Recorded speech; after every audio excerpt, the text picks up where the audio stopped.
I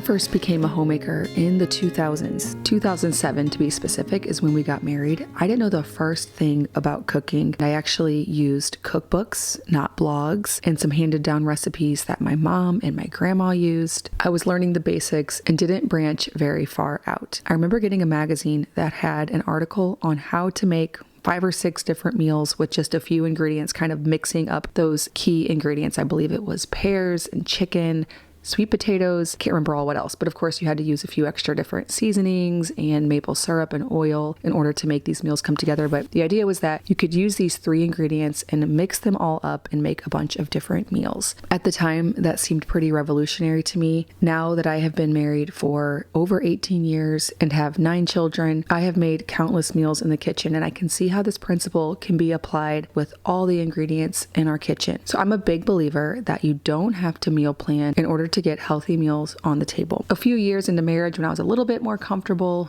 with making food from scratch, I felt like I needed to meal plan because that's what everyone said you needed to do to be a good homemaker. And I tried it. And while I was learning to stock my fridge and my pantry and my freezer and how to cook from scratch and make a lot of different things, that did make some sense because I just needed to get into the groove of learning my way around the kitchen, learning how to make those basic staple things. After a few years of practice, though, I found that for me and my personality, our family, the flexibility, that I do better when there isn't a specific meal plan, but instead I have options I can always pull from. And that's the way I've operated for a lot of years now. I make sure that my kitchen is stocked so that I can pull a healthy meal together even if I didn't think about it beforehand. And I'm free to purchase something that's on sale or stock my freezer with local meat. Sometimes I might be on the list for a whole beef and right now all I have is pork and chicken, or sometimes I might only have access to beef and chicken or beef and venison, and I can adapt the types of meals I make to what I have,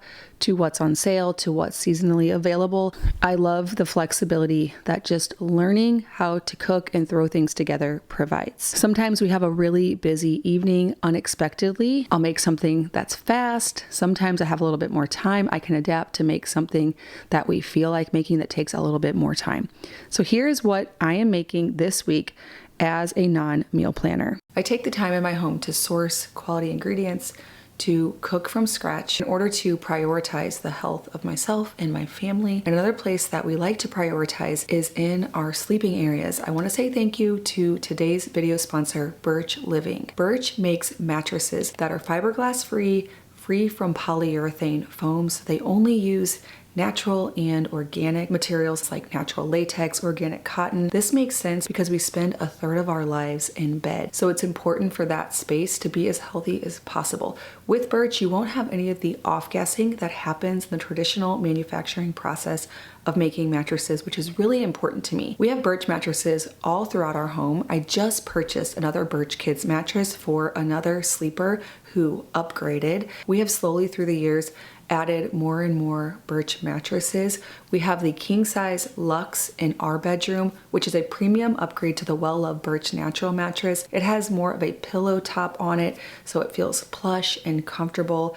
It relieves pressure points. And best of all, I know I can trust all the materials that are in it, that it is health supporting. Then we have some Birch natural mattresses for some of our older children. And then Birch also has a Birch Kids mattress, which is great because it grows with your child. So on one side, it's firmer for younger sleepers, and then you can flip it over as your children grow and want a bit of a softer sleep surface. I love that it can grow with your child, so you know your investment will last a really long time. Plus, Birch offers a 100-night sleep trial because they are so confident that you are going to love the mattress. Right now, Birch is offering 20% off with their Labor Day sale. You can use my link, birchliving.com/farmhouse. I will also leave it linked in the description box below. Again, thank you so much, Birch, for sponsoring today's video. One thing I keep a lot of is potatoes that can always go with any of the meals that we make with any type of meat. More often than not, I just fry them on some cast iron skillets with coconut oil, lard, or avocado oil. But today I'm making mashed potatoes because I thought it would be good to make more of a comfort meal. So I already had some chicken thawed out in the refrigerator. I'm searing it, adding some of my Redmond garlic pepper seasoning, some wine, some salt, and just letting that cook until it's nice and tender. I had some leftover green beans from the other night in the refrigerator, so I knew that I wanted to get those out. Now I don't have a ton, but I will just use what we have. And that's what a lot of times my meals are based around. I look in the refrigerator and see what needs to get used up and then make something that I think will go with that. Even if it doesn't go with it, I'll serve it anyway. So a lot of times if I have something left over in the refrigerator, but I decide to make something that doesn't go with it at all, I'll just serve that as a side. People can kind of pick and choose. We do these kind of leftover nights too sometimes, where after about 3 or 4 days of making a bunch of different meals, we have a little bit left of each thing, and we'll kind of just do this smorgasbord where each person can pick which thing they want. The idea is just to get rid of all of the leftovers in the refrigerator so I can clean it out and then start fresh with some new meals. We end up doing that probably once or twice a week every week. I like to keep a lot of frozen and canned food just because it makes for a really simple side that I can throw with anything. Another meal that I can easily make as a non-meal planner is any kind of pasta. Today I had some ground meat in the refrigerator, so I knew I could make some meatballs. I also had some leftover pesto from something I made a week or so ago, so I want to use the rest of that. Because of that, I'm going to make half of the pasta with pesto and half of it with some marinara sauce. This way I can use up that pesto. Again, it's okay if I don't have enough for the entire family. We'll just make something else to go with it so that we at least use up the thing that's in the refrigerator. I'm a person who gets a little weird about wasting food, and so I make sure to use up things before moving on to something else, or at least before it goes bad. Another example of this is sometimes I get messages from people who say, groceries are so expensive, I need to make sure that this recipe turns out perfectly. And I don't blame you for that, but never throw away something even when it doesn't turn out perfect. So here's an example. Recently, I was making a big batch of bread and I allowed it to over ferment. I had it sitting in the pantry where it's pretty warm, and I just didn't look at it all night long. And when I woke up in the morning, it was already to the point where the dough wasn't holding its shape. There wasn't great surface tension, so I knew it wouldn't bake up very well. So instead, I just pivoted and made flatbread pizzas for lunch. So I can take that over fermented dough, flatten it out a bit as much as it can, depending on how well it can hold its shape from the over fermentation, cook it on both sides in some oil on a cast iron skillet, and then make it into pizzas. If my bread turns out bad and I've already baked it, I will turn it into a French toast casserole, croutons, breadcrumbs. We're not throwing stuff away over here. If it's a sweet thing that turns out bad, definitely turn that into a French toast casserole. But that's what a lot of my cooking revolves around. What do I already have in the refrigerator? How can I transform it into something that my family will enjoy? Another tip I have for making sure that you have options, even if you don't meal plan, is get several things going when you have the time.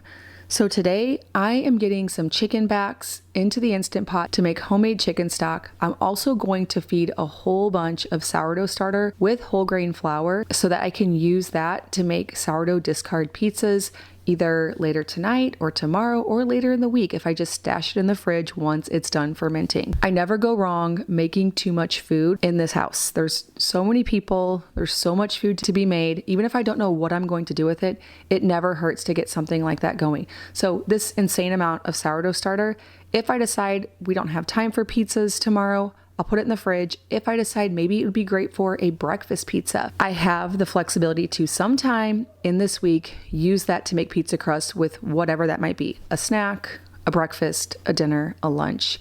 I know that it won't go to waste. Today for lunch though, I am going to use those chicken backs to make a nice soup. A soup is a way that I can use up a lot of things. So I have a bunch of random little partial bags of carrots in the refrigerator, even some baby carrots from a veggie tray we had earlier this month. And I'm going to just chop all of that up and put it into a soup with the chicken stock I'm making in the Instant Pot. What's great about making it in the Instant Pot is it really is so fast. So within an hour, I can have that ready so I can start getting a soup simmering for later in the day.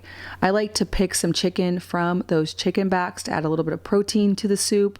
I'm also adding some barley. One thing I've learned over the years is a lot of things are really just a simple formula, and you can swap out different parts of that formula to get a whole different taste and theme for your dinner. So soup's an example of this. I typically like to have some kind of meat in the soup. So whatever that is I have, whether it's pork, so I have some sausage or ground beef or stew meat or chicken, that's kind of the protein portion. I usually like to add some kind of grain, whether it's a pasta, like a chicken noodle soup, a barley, usually in like a beef soup. Today I'm doing chicken, but it works great in a beef soup as well. A rice or a wild rice, or even serving the soup alongside some bread or adding dumplings and having the whole grain be the grain portion or like the carbohydrate portion. And then as far as veggies, almost every soup benefits from garlic and onion. And then you might take it in a different direction by doing a different vegetable like carrots or broccoli, like a broccoli cheddar, or carrots will lean more toward like a vegetable soup where you might also add a can of tomatoes or diced tomatoes. And then there's the toppings. It could be cheese or sour cream or cream cheese. Usually for me, that's a dairy thing, obviously, but if you don't do dairy, that could mean fresh herbs or chips. Basically, there's 4 or 5 components of a soup, and how you swap those will make a bunch of different soups. But remembering that you can use whatever you have to make a soup really gives you a lot of flexibility to use up the ingredients in your fridge that need to get used, or to adapt it seasonally or whatever fits your taste profile that you and your family are looking for. I used to always just throw all of my vegetables into a soup and let them simmer in the broth, but now I like to first saute them in some kind of fat to add a bit more flavor, and then I usually add a cooked meat to it as opposed to cooking the meat in the soup. Of course, you could throw everything in, let it simmer all together, but I've just found ways over the years to add a little bit more flavor. Also, adding plenty of salt and herbs and seasoning spices really helps the flavor. In earlier marriage, I never used boneless, skinless chicken breasts. I almost always only used a whole chicken, but my sister's farm now offers boneless, skinless breasts. I find them really convenient, especially as our family gets larger and we're busy. I love the flexibility that they provide because I can put them in some hot water, thaw them out really fast, use them in anything, or get them in the fridge the night before and they thaw really quickly that way. One thing our family likes to make is orange chicken. Now, it's so much easier if you just sear the chicken, season it, and use it that way, but it's an extra special treat when we fry it. I don't do it a ton because it is a lot more work. Frying's a ton of work, but it's simple. So I take the chicken, dredge it in egg and flour with salt, and then fry it in some lard or coconut oil. And then the orange sauce comes together really easily with a lot of ingredients you might already have. So I don't always keep oranges, but when I do have them, I like to make this because the rest of the ingredients I almost always do have. Maple syrup, vinegar, coconut aminos or soy sauce, salt, pepper. This makes for a delicious glaze on chicken, whether you fry it or sear it. I had some leftover rice in the refrigerator from a meal earlier in this week, so that was kind of the catalyst. I looked in, I saw I have oranges, I have rice, I have chicken. All the rest of the ingredients are things that are staples for me, so this would be the perfect meal for this evening, and everyone in the family loves it.